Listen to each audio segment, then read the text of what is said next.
Kita telah melaksanakan ibadah sholat subuh berjamaah, kemudian dilanjut dengan rutinitas mingguan kita di rumah Allah ini. Semoga apa yang telah kita lakukan dari jamaah subuh kemudian sekarang kita duduk di sini merupakan bentuk dari bagian dari kesyukuran kita atas nikmat Allah Subhanahu wa taala yang besar. Salawat dan salam penghormatan semoga terlimpah curah kepada baginda Rasulullah sallallahu alaihi wasallam. Yang sama-sama kami hormati para kesepuhan Dewan Masjid Darul Faizin, yang sama-sama kami hormati alim ulama, tokoh masyarakat, perangkat pemerintah, juga bapak-bapak, ibu-ibu dan keluarga besar Masjid Darul Faizin. Semoga kita senantiasa selalu dalam curahan nikmat dari Allah, disertai dengan keberkahan dan kebaikan yang melimpah. Amin ya Allah ya Rabbal alamin. Kita baca suratul Fatihah. Semoga dengan suratul Fatihah ini bisa menghantarkan kehidupan kita senantiasa selalu dalam ridho-Nya. Juga dengan Al-Fatihah semoga dapat mempermudah semua urusan kita. Al-Fatihah. A'udzubillahi minasyaitonir rajim. Bismillahirrahmanirrahim. Alhamdulillahirabbil alamin arrahmanir rahim maliki yaumiddin. Iyyaka na'budu wa iyyaka nasta'in ihdinas siratal mustaqim siratal ladzina an'amta 'alaihim ghairil maghdubi 'alaihim waladdallin. Insyaallah pada pertemuan pagi hari ini kita akan membahas tentang bagaimana Allah Subhanahu wa taala menetapkan manusia sebagai khalifah di bumi ini. Kita akan melihat di dalam tafsir ini nanti bagaimana Allah menciptakan manusia, dari apa dan apa tugasnya. Insyaallah kita akan kupas, kita akan jawab dengan pengajian pada pagi hari ini. Ayat ini, ayat yang akan kita kaji pada pagi ini itu ayat 30 insyaallah, suratul Baqarah sampai dengan ayat ke-34. Izinkan saya untuk membaca terlebih dahulu. Bismillahirrahmanirrahim. Wa idh qala rabbuka lil malaikati inni ja'ilun fil ardi khalifah qalu ataj'alu fiha man yufsidu fiha wa yasfiku ad-dima'a wa nahnu nusabbihu bihamdika wa nuqaddisu lak qala inni a'lamu ma la ta'lamun wa 'allama adama al-asma'a kullaha thumma 'aradahum 'ala al-malaikati faqala anbi'uni bi asma'i ha'ula'i in kuntum shadiqin qala ya adamu anbi'hum bi asma'ihim falamma anba'ahum bi asma'ihim qala alam aqul lakum inni a'lamu ghaiba as-samawati wal ard wa a'lamu ma tubduna wa ma kuntum taktumun.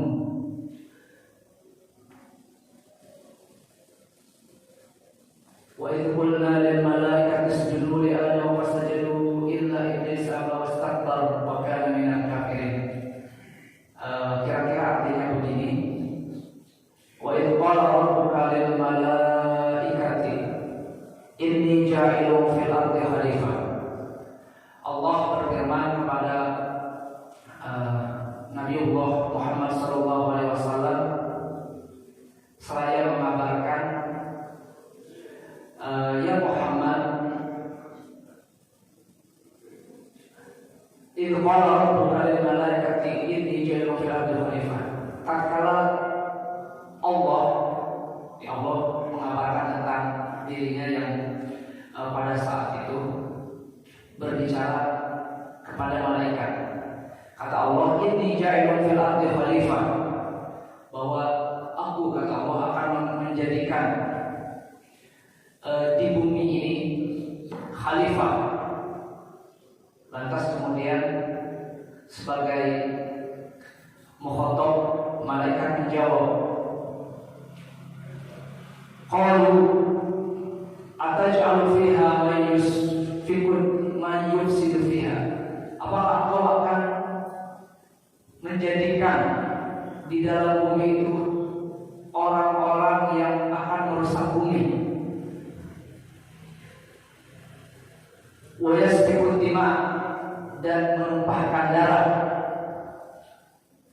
wa nahnu nusabbihu bihamdi, sedangkan kami, kata para malaikat itu bertasbih dan memuji Engkau, seraya memuji Engkau, wa nuqaddisu lak, dan kami pula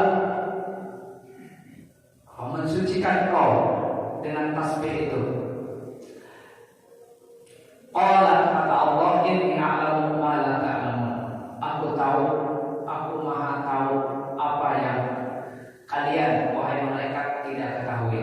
Seperti itu di ayat 30. Kemudian di ayat berikutnya, wa 'allama Adam al-asma, ketika Allah di situ sudah menjadikan Nabi Adam, Nabi Adam sudah jadi seperti itu, diciptakan dari tanah. Nanti kita bahas. Wa 'allama Adam al-asma'a kullaha tsumma 'aradahum 'ala al-malaikah. Kemudian nama-nama yang telah diajarkan oleh Allah kepada Nabi Adam itu ditanyakan kepada malaikat. Faqala anbi'uni, kata Allah, coba malaikat, jika kalian melakukan Adam sebagai khalifah, dan jika kalian benar-benar seperti yang kalian sangkakan, kabarkan kepadaku, kata Allah, bi asma'iha, dengan nama-nama, bi asma'iha ula, dengan nama-nama yang Allah ajarkan kepada Adam itu, in kuntum shadiqin, kalau kalian benar. Qalu, mereka menjawab, mereka i'tiraf, mengakui bahwa subhanaka la ilma lana illa ma 'allamtana, Maha suci Engkau, kami, kata malaikat, tidak tahu kecuali apa yang telah Engkau ajarkan. Innaka antal alimul hakim, sesungguhnya Engkau maha tahu serta maha bijaksana.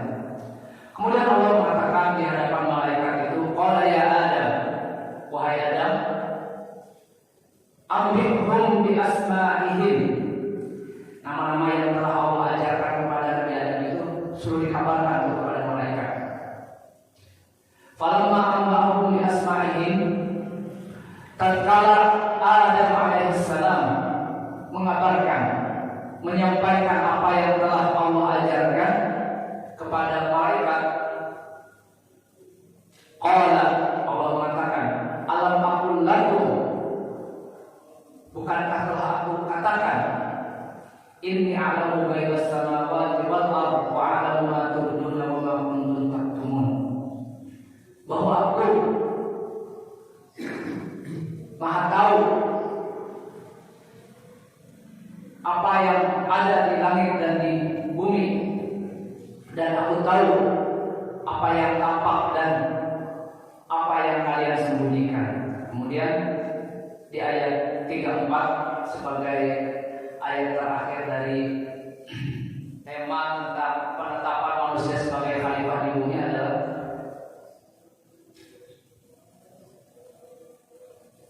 wa idh qulna lil malaikati isjudu li Adam, tatkala malaikat tidak bisa menjawab pertanyaan Allah. Kalau bahasa kita kuasa 1-0 nih antara Nabi Adam dengan malaikat, kan seperti itu. Maka di saat seperti itu malaikat merasa Nabi Adam ini unggul 1-0.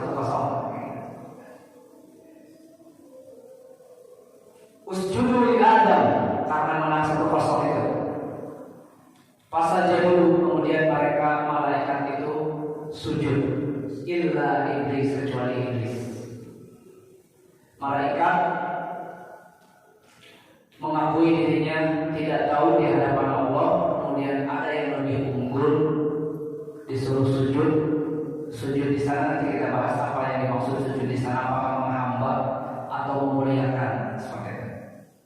Kemudian mereka sujud seraya memuliakan Nabi Adam, kecuali iblis tidak mau sujud. Aba wastakbar, iblis menolak untuk menunduk bersujud. Wastakbar seraya takabur, sombong.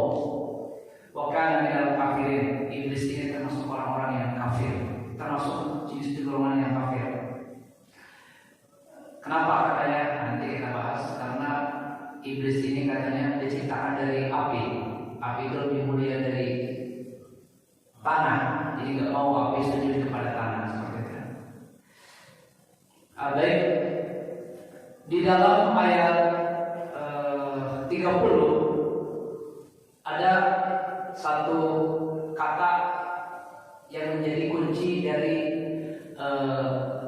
ayat 30 sampai 34 ini, yaitu khalifah.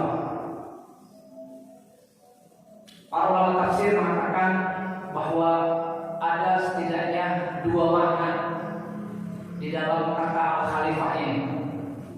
Yang pertama, khalifah bermakna khalafah atau sebagai yang menggantikan, maksudnya berperan mendapatkan amanah dari Allah untuk mengurus bumi seperti itu. Semuanya, dimulai lingkungannya, dimulai dari keluarga dan seterusnya, itu dengan makna yang pertama sebagai wakil dari Allah di bumi seperti itu. Kemudian makna yang kedua, ini yang sering ramai, adalah al-imamah atau kepemimpinan. Di manusia oleh Allah dijadikan sebagai pemimpin tadi, karena untuk mengurus itu mustahil bisa mengurus kalau tidak punya sifat kepemimpinan seperti itu. Untuk makna yang pertama sebagai pengganti, khalifah memiliki tugas untuk memakmurkan bumi. Bagaimana misalkan bumi ini dimakmurkan, bagaimana manusia memakmurkan bumi, menjaganya dan mengembangkannya. Dan alhamdulillah sudah menjadi barangkali hukum alam manusia yang dianugerahi oleh Allah Subhanahu wa taala kelebihan. Kalau ada sesuatu yang tidak beres, dia akan bereskan. Kalau ingin negaranya bagus, dia makmurkan ekonominya, politiknya, pendidikannya dan semuanya seperti itu, sampai dengan infrastruktur seperti itu. Kemudian makna berikutnya adalah kepemimpinan. Susah untuk memakmurkan bumi ini kalau tidak ada jiwa-jiwa kepemimpinan. Untuk itu kata para ulama tafsir, makna kedua daripada khalifah itu adalah kepemimpinan.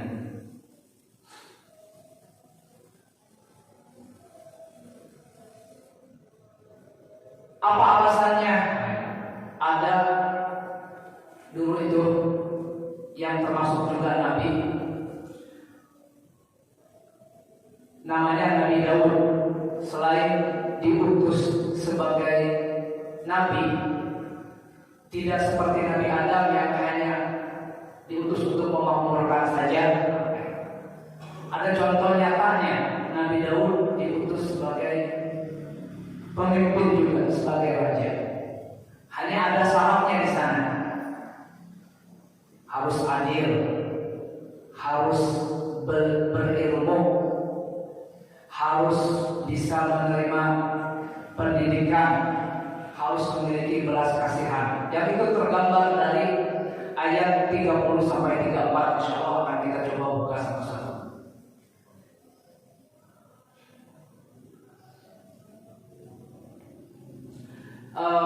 Yang pertama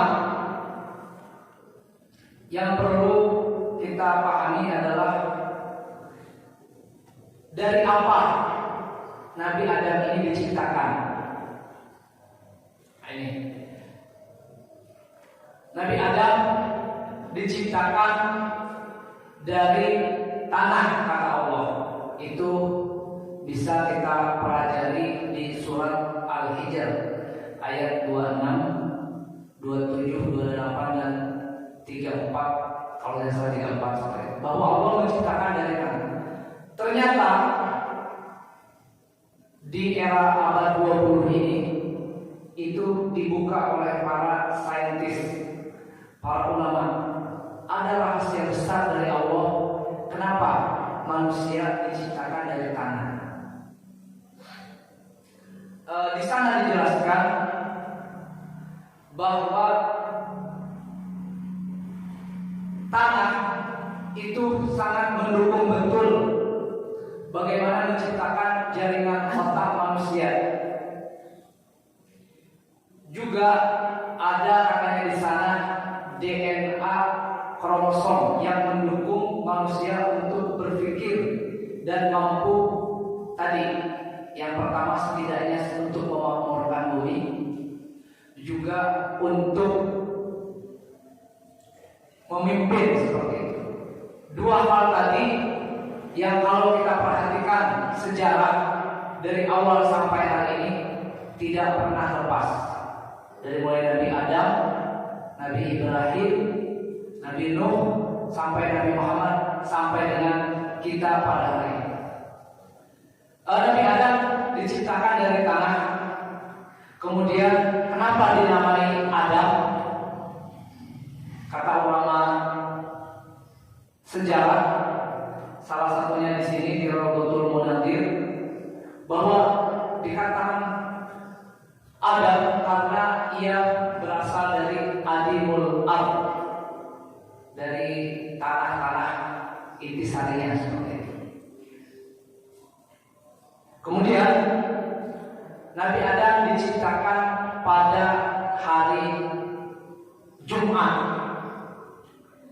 hari terakhir dalam urutan penciptaan. Di sini dalam hadis Sahih Muslim dikatakan bahwa khalaqallahu turbah yaumas sabt. Pada hari Sabtu Allah menciptakan turbah. Wal jibal, gunung, yaumal ahad, pada hari Ahad. Wasyajar, pepohonan, yaumal isnin, pada hari Senin. Wal ma, air, pada hari Selasa. Wal nur, cahaya, pada hari Rabu. Kemudian dawab yaumal khamis dan Adam yaumal Jum'ah. Makanya barangkali kenapa dikatakan sebagai ain bagi kita yaumul Jumat itu yang penuh agung, salah satunya adalah karena Nabi Adam alaihi salatu wassalam diciptakan. Kemudian setelah diciptakan, Nabi Adam alaihi salatu wassalam dibawa oleh Allah ke langit. Seraya ditiupkan roh kepada Nabi Adam itu. Kemudian Allah meletakkannya, menempatkannya di surga. Saat tidur, Nabi Adam ini tidur, diciptakan dari Dolpul Aisar, tulang rusuk sebelah kiri kan, Hawa, istrinya Hawa itu. Kemudian berapa lama Nabi Adam di surga? Kata penulis kitab ini, Syekh Muhibbuddin Abdul Walid bin Muhammad bin Syahnah, itu cuma setengah hari. Singkat amat ya. Cuma setengah harinya di akhirat itu di surga itu sama dengan kalau di dunia itu 500 tahun seperti itu. Sebagaimana kita lihat pada surat As-Sajdah bahwa satu hari sama dengan 1000 tahun. Kalau setengah hari ya, tinggal dikurang menjadi 500 seperti itu. Kemudian diuji oleh Allah Subhanahu wa taala keduanya sampai akhirnya diputuskan untuk turun ke bumi.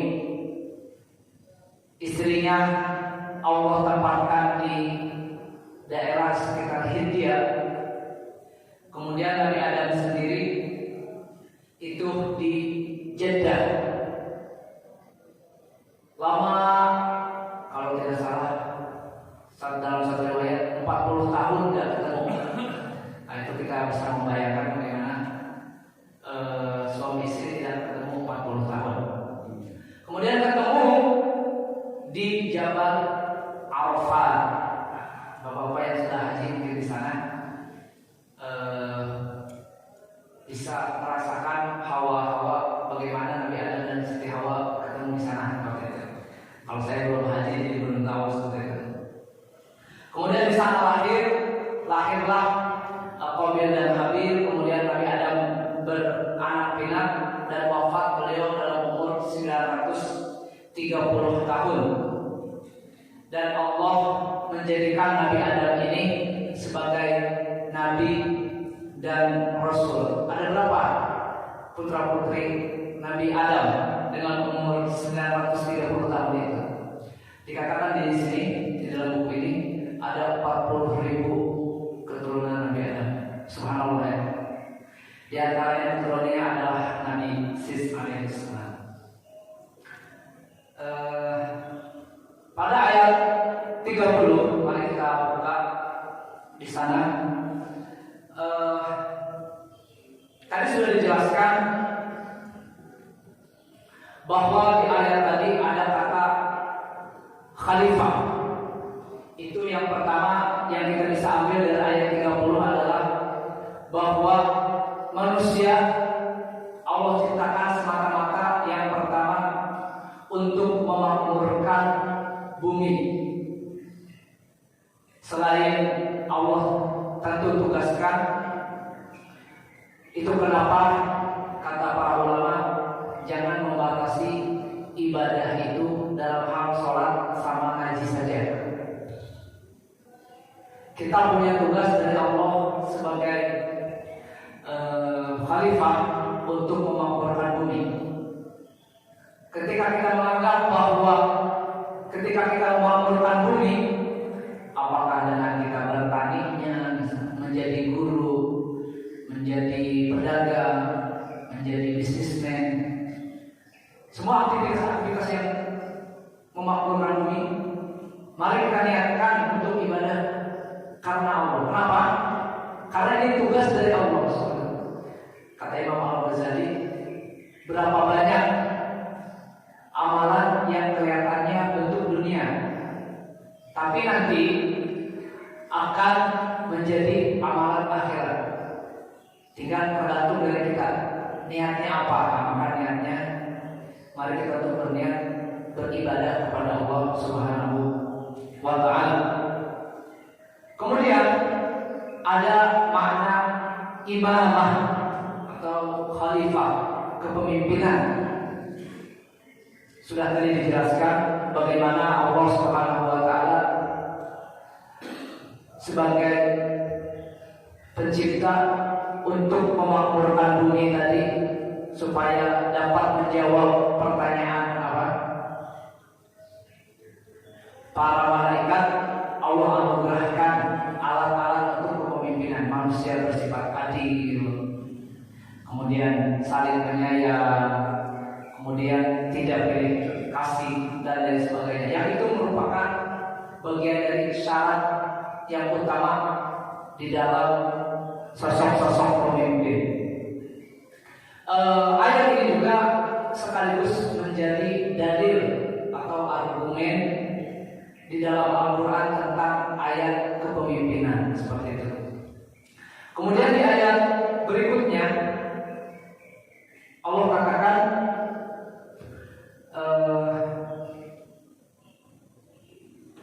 wa 'allama Adam al-asma'a kullaha, dan seterusnya. Di sini mengajarkan tugas dan fungsi dari manusia atau dari Adam alaihissalam, di mana yang pertama-tama sifat yang harus dimiliki sebagai pemakmur, pemimpin bumi itu harus mau diajari, harus bisa menerima pelajaran, harus mau dididik. Kenapa? Kalau kita melihat misalkan para ilmuwan-ilmuwan, para ulama-ulama, kemudian bapak-bapak yang bekerja di tempat tertentu, yang ahli kerjanya sudah menjadi hukum alam, pasti yang pertama belajar dulu. Belajar dalam arti mengetahui terlebih dahulu, yang kemudian dapat membantu pekerjaan-pekerjaannya. Itu sifat manusia yang memang Allah sudah tanamkan sejak dari awal kepada bapak moyang kita Nabi Adam alaihissalam. Ini juga menunjukkan bahwa seorang khalifah, baik pemakmur atau pemimpin, itu harus orang yang berilmu pengetahuan.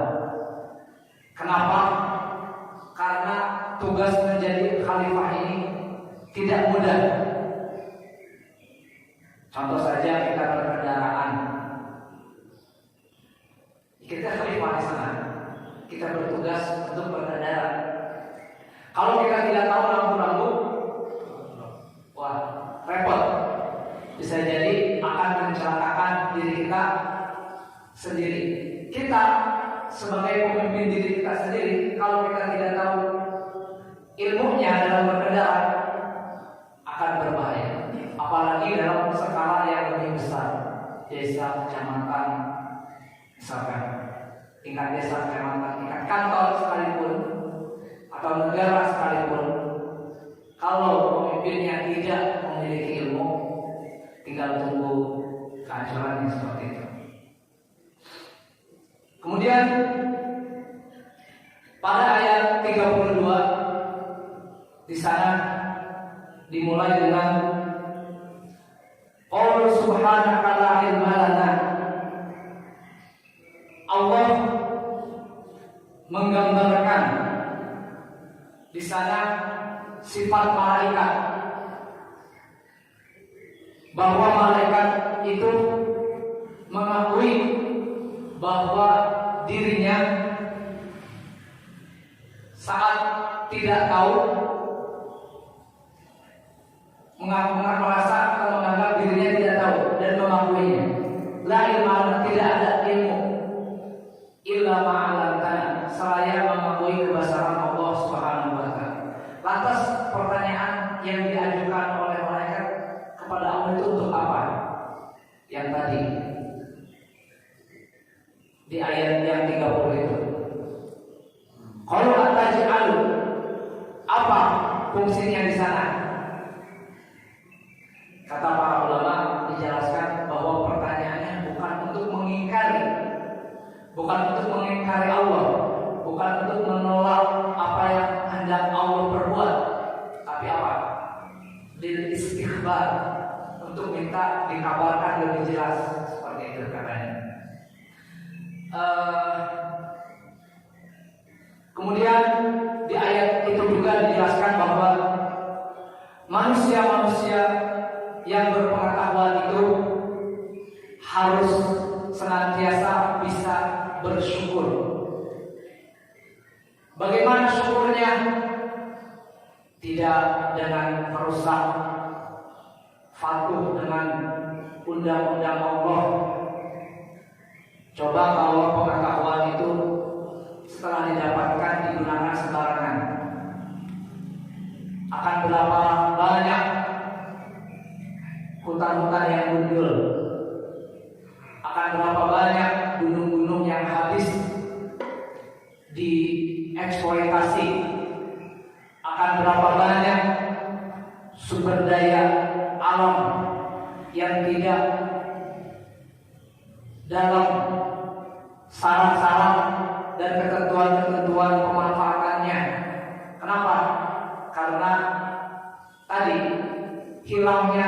rasa syukur. Untuk itu orang-orang yang berpengetahuan selayaknya banyak-banyak bersyukur dengan menaati perintah dan larangan dari Allah Subhanahu wa taala. Kenapa Allah katakan dalam surat Al-Isra, jangan sampai mentang-mentang sudah berilmu ya terserah saya gitu. Terserah kita aja orang-orang yang berilmu, yang berpengetahuan, kita manfaatkan aja. Kalian harus tahu, kata Allah, bahwa ilmu kalian itu sedikit, jangkauannya sedikit, sedangkan kalian harus ingat bahwa ada generasi-generasi yang akan datang yang juga membutuhkan sumber daya atau apa bahasanya, apa yang Allah sediakan di bumi ini yang mereka juga butuh kepadanya. Kemudian di ayat ke-33 Allah memperlihatkan Adam, memerintahkan Adam untuk apa bahasanya? Untuk mengabarkan tentang ilmu-ilmunya. Di sini menunjukkan bahwa kalau kita diberi ilmu oleh Allah, jangan sampai kita menyembunyikannya. Kabarkan, kasih tahu kepada yang lain, sampaikan. Kata Rasul, "Balighu anni walau ayat." Sampaikan kepadaku walau satu ayat saja. Di sana juga Allah dalam ayat ke-33 menjelaskan tentang keistimewaan ciptaannya masing-masing. Jika malaikat istimewaannya dengan tunduk dan patuh, jadi malaikat itu sifatnya kalau kata Allah sujud, sujud. Kalau kata Allah bersolawat, bersolat, solat. Kalau kata Allah berdoa, berdoa. Kalau kata Allah menjaga bumi, menjaga bumi. Seperti itu. Dan manusia keistimewaannya ini yang disampaikan dalam pengajian pada hari ini, yaitu sebagai khalifah untuk memakmurkan bumi, juga sebagai pemimpin. Yang terakhir di ayat ke-34 Allah memerintahkan malaikat dan iblis untuk sujud kepada Adam alaihissalam karena ia berpengetahuan. Seperti itu. Makanya barangkali itu yang Allah ingin ajarkan kepada kita untuk memuliakan orang-orang yang berilmu pengetahuan. Termasuk misalkan bagaimana cara kita memberikan apresiasi kepada misalkan putra-putra atau anak-anak atau saudara,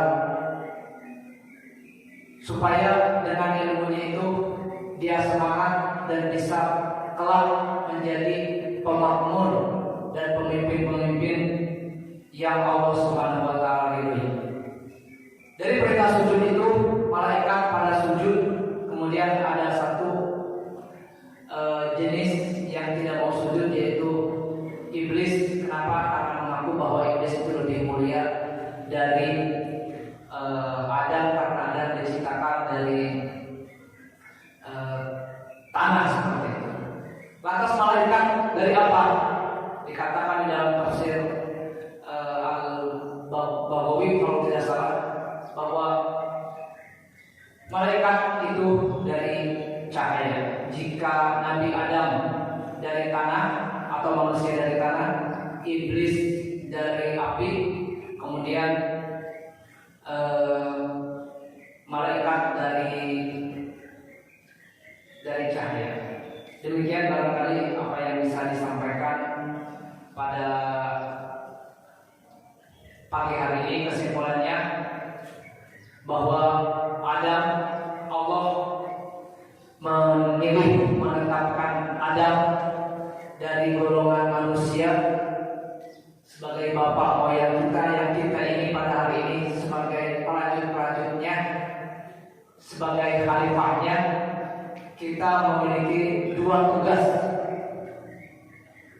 sebagai cucu Adam. Yang pertama, tugas untuk memakmurkan bumi ini, juga tugas untuk memimpin. Yang kedua, kesimpulannya barangkali adalah kita harus belajar supaya kita berpengetahuan, supaya memudahkan urusan-urusan kita di dalam memakmurkan dan memimpin ini di bumi ini.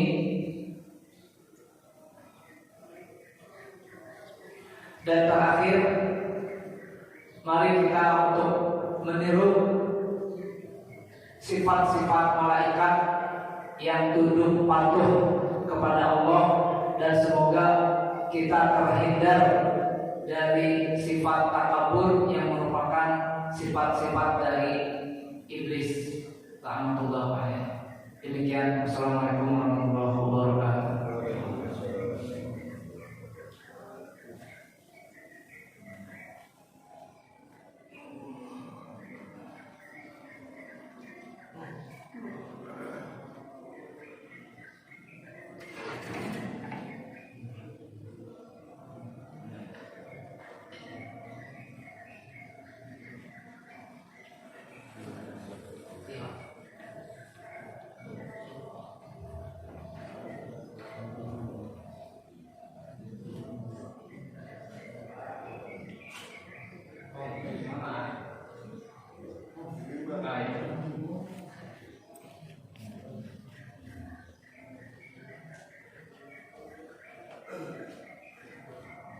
Barangkali ada pertanyaan. Alhamdulillah Bapak sudah ada yang bertanya. Kita sambil menunggu suruh, insya Allah kita buka pertanyaan. Pertanyaan tadi sudah disampaikan satu.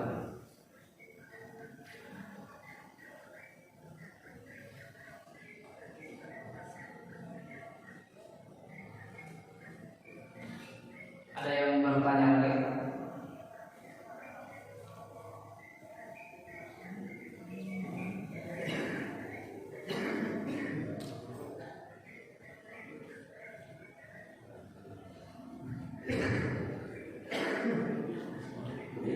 Assalamualaikum warahmatullahi wabarakatuh. Waalaikumsalam warahmatullahi wabarakatuh.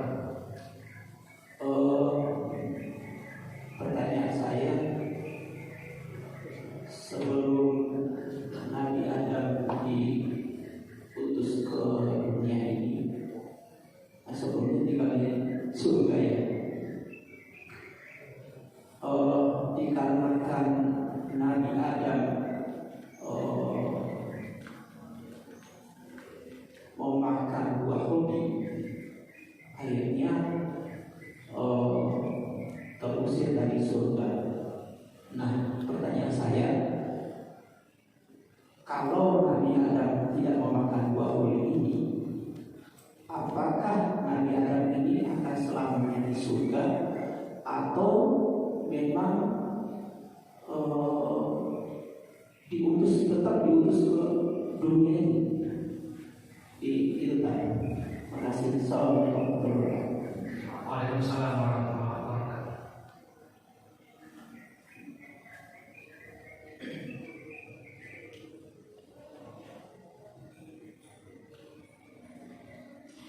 Untuk yang pertama tadi, pertanyaannya adalah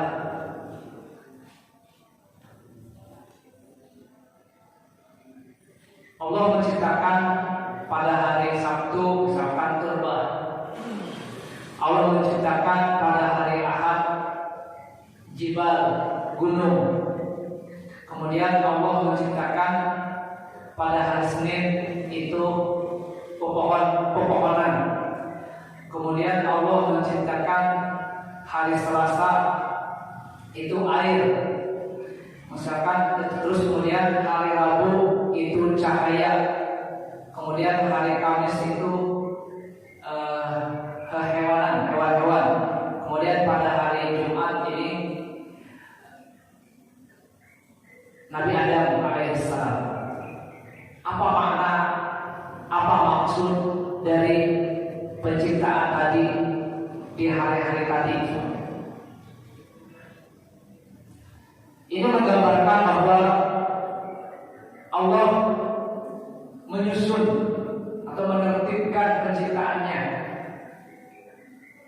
supaya tadi kita sampaikan masing-masing makhluk ada karakteristik, ada keistimewaan masing-masingnya. Kemudian terkait adakah rahasianya? Kalau di pondok itu atau di pesantren itu ada istilah begini Pak. Kalau mau mondok itu kalau bisa hari Rabu kan? Saya dulu bingung kenapa harus hari Rabu.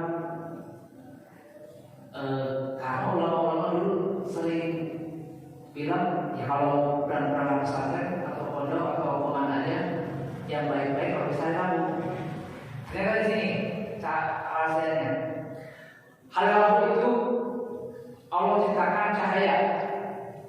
Barangkali kalau kita niatnya belajar nih, kata Imam Syafi'i, al-ilmu itu nurun, cahaya. Nyambung nih. Barangkali rahasianya supaya menuntut ilmunya gampang. Kayak gitu. Kemudian kalau Abah bilang kalau ada santri yang mau keluar, yang mau boyong kayak gitu mau pulang, kalau bisa jangan hari Sabtu. Kenapa? Karena ada pantangannya. Cuma kalau untuk yang seperti ini belum, saya sendiri belum mendapatkan keterangannya apa gitu. Cuma para ulama atau para tetua kita dulu sering mengatakan bahwa para ulama sering mengadakan percobaan atau mujarabat. Kebanyakan kalau kita hendak memulai sesuatu tadi di hari Rabu, insya Allah katanya santri itu pada bagus. Jadi ada rahasianya, cuma saya belum tahu secara lebih detailnya. Yang jelas proses penciptaan turba atau tanah tadi di hari Sabtu, kemudian gunung di hari Minggu, ini menunjukkan bahwa Allah menciptakan bumi ini dengan susunan yang Allah tentukan seperti itu. Termasuk Adam alaihissalam ditempatkan di akhir. Kenapa? Supaya karena dia punya tugas untuk memakmurkan, untuk memimpin, supaya dia tinggal mengelola. Kan di akhir-akhir gunung sudah ada, dihamparkan, tanah-tanahnya, airnya sudah ada, cahaya sudah ada. Adam di situ ada, diciptakan, menunjukkan bahwa ini Allah sudah besar banget nikmatnya nih, tinggal kamu ada manfaatkan, manusia manfaatkan. Kalau kalian gelap, ini ada cahaya. Kalau kalian mau mandi, ini ada air. Kalau misalkan kalian sering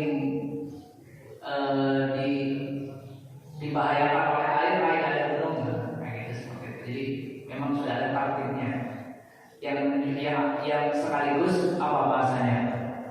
Ini juga memudahkan manusia itu sendiri. Itu barangkali. Cuma kalau untuk rahasia-rahasianya kenapa? Pertanyaan berikutnya adalah seandainya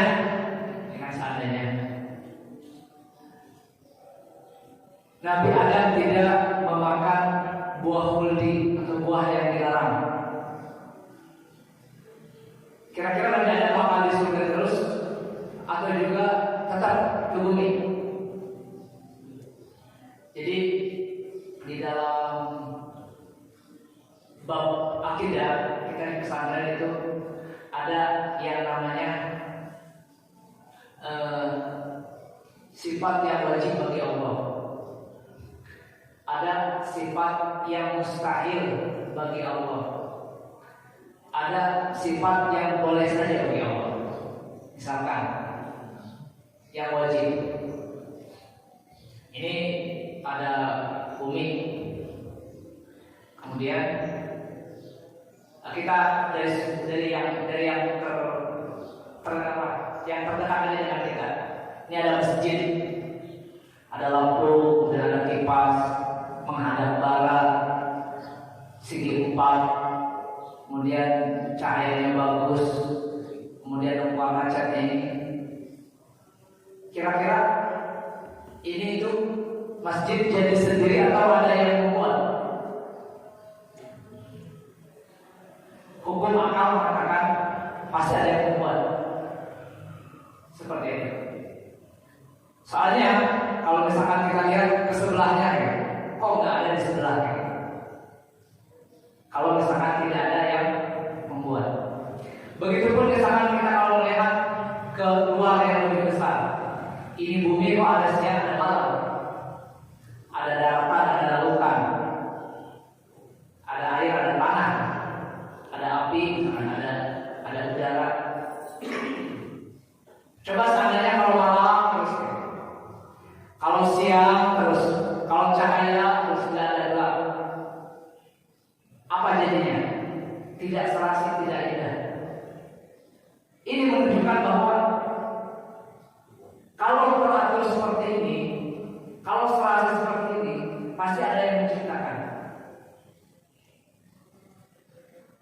Kita ambil contoh misalnya dalam keseharian kita, ya.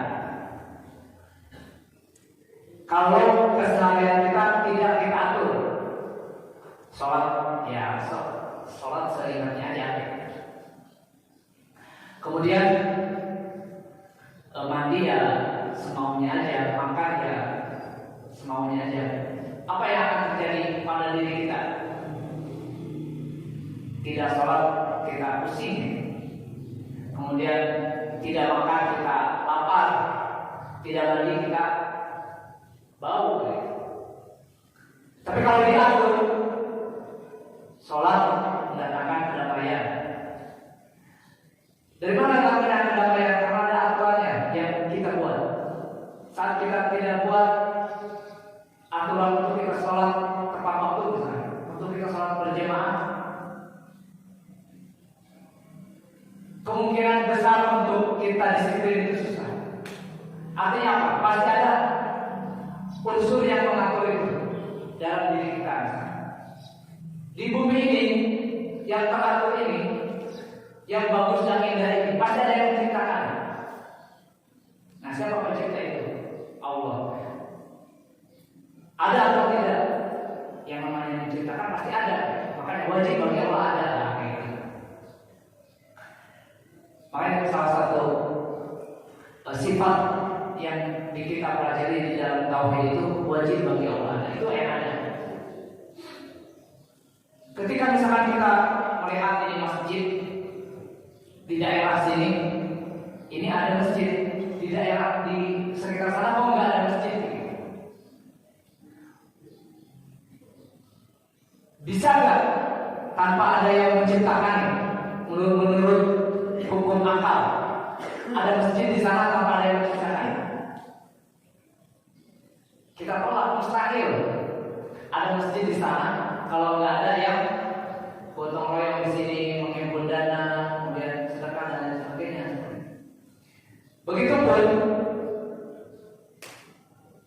kita saat melihat bumi ini, ketika ada yang mengatur, ada yang mengharmoniskan, mungkin nggak tidak ada yang menciptakan? Itu tidak mungkin. Mustahil. Kemudian ada yang ketiga itu sifat yang jadi atau yang boleh bagi Allah. Boleh saja bagi Allah untuk misalkan mengutus Nabi. Boleh saja tidak mengutus Nabi. Itu kehendak Allah Subhanahu wa Ta'ala.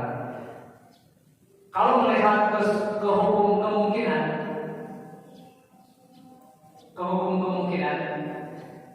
mungkin nggak kalau misalkan Nabi Adam kalau tidak makan buah khuldi di surga, kalau makan buah khuldi tetap di surga, mungkin aja. Kemudian ketika tidak makan buah khuldi ke bumi, mungkin aja. Allah Subhanahu wa taala gambarkan kenapa harus ada makan buah kulit dulu. Ini supaya bahasanya ini skenario ini harus ada pelajarannya bagi umat manusia. Ini manusia ini kalau taat, kalau patuh kata Allah, ini nikmat yang banyak. Silahkan. Tapi silahkan coba-coba. Kalau tidak taat, tidak patuh, ya kita akan merasakan atau akan mendapatkan apa yang kita sengaja perbuat, yang kita pilih. Insya Allah secara lebih dalam terkait pembahasan besar tentang kenapa Nabi Adam diturunkan ke bumi di pertemuan berikutnya Bapak. Jadi ayat-ayat berikutnya di sana nanti ada Qulna ya Adam uskun anta wa qulna ya Adam uskun anta wa zawjukal jannah faqula minha ragadan haythu syi'tuma wa la taqrabu hadhihi asy-syajarah fatakuna minadh dhalimin fa'azalahuma asy-syaitanu anha fa'akhrajahuma minha dan seterusnya seperti itu. Jadi ini di dalam turunnya Nabi Adam ke bumi karena sebab memakan buah kulit tadi itu terdapat rahasia. Nanti insya Allah akan kita bahas di pertemuan berikutnya. Yang dimana intinya adalah ada pelajaran besar di balik peristiwa turunnya Nabi Adam itu yang perlu kita ambil sebagai pelajaran, yaitu kita jangan sekali-kali melanggar perintah dari Allah Subhanahu wa taala sekecil apapun, bahkan karena cuma makan doang, kan bukan makannya sebenarnya, tapi siapa yang dilanggar oleh kita? Siapa yang dilanggar oleh kita? Allah Subhanahu wa taala bukan makannya. Demikian Pak.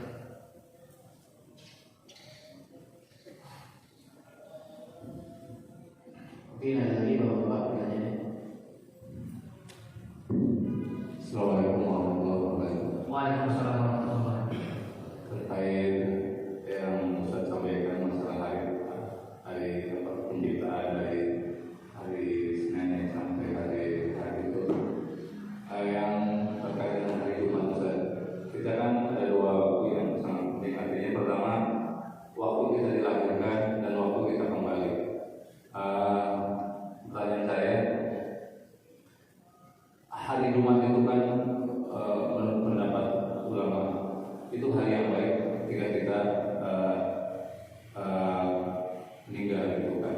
Nah, apa hubungannya dengan yang tadi kita sampaikan bahwa Jumat itu Nabi Adam diciptakan, sedangkan yang ulama beberapa pendapat ulama bahwa hari Jumat itu hari yang baik ketika kita dipanggil Allah.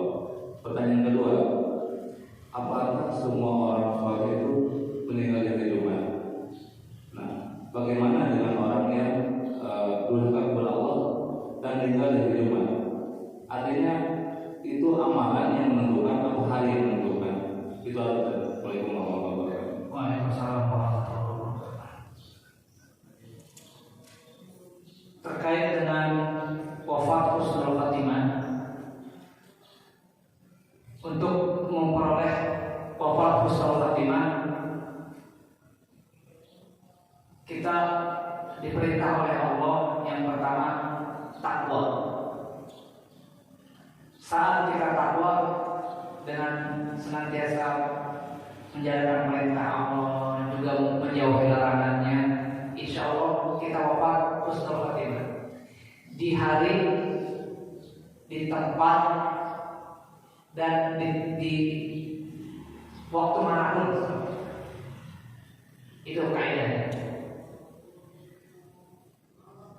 Banyak orang yang wafat di hari Jumat tapi dia bukan muslim, atau misalkan mohon maaf yang Allah tunjukkan keburukannya, misalkan apakah yang korupsi atau misalkan yang maling Cuma di dalam keterangan ulama, di dalam hadis itu dikatakan bahwa Jumat ini hari Idul Adha-nya kita umat Muslim, hari yang baik. Kalau misalkan kita ini wafat di hari tersebut, di hari yang baik itu, semoga kita ikutan baiknya, ke bawah baiknya hari itu, seperti itu. Terkait dengan wafat, apakah harus dengan hari Jumat? Syarat-syarat husnul khotimah itu tadi, takwa sudah cukup, menjalankan perintah Allah dan menjauhi larangan-larangan. Insya Allah kita wafat husnul khotimah. Seperti itu, Pak. Sudah ya.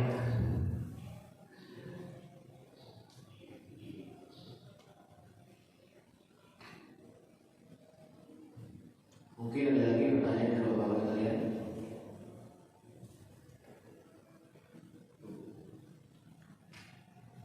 Kami rasa sudah cukup, Ustaz. Saya tutup. Terima kasih untuk pertanyaan-pertanyaannya. Terima kasih sudah berkenan untuk mendengarkan kajian kita pada pagi hari ini. Semoga apa yang kita pelajari, kita kaji, selain menambah sedikit-sedikit sepatah dua patah kata untuk pembenaran pengetahuan atau keilmuan kita, duduknya kita ini dinilai oleh Allah tiap detik, tiap menit, dan sudah sampai 1 jam ini lewat, dinilai sebagai amal baik yang semoga dapat menjadi bekal kita kelak di hari kiamat. Amin ya Allah ya Rabbal Alamin. Kita membaca Al-Fatihah untuk mengakhiri kajian kita pada pagi hari ini. Semoga dengan Al-Fatihah ini kita senantiasa dalam ketakwaan, lindungan, keberkahan dan kebaikan dari Allah Subhanahu wa taala. Al-Fatihah. A'udzubillahi minasyaitonir rajim. Bismillahirrahmanirrahim. Alhamdulillahirabbil alamin arrahmanir rahim maliki yaumiddin. Iyyaka na'budu wa iyyaka nasta'in ihdinas siratal mustaqim siratal ladzina an'amta 'alaihim ghairil maghdubi 'alaihim waladdallin. Wassalamualaikum warahmatullahi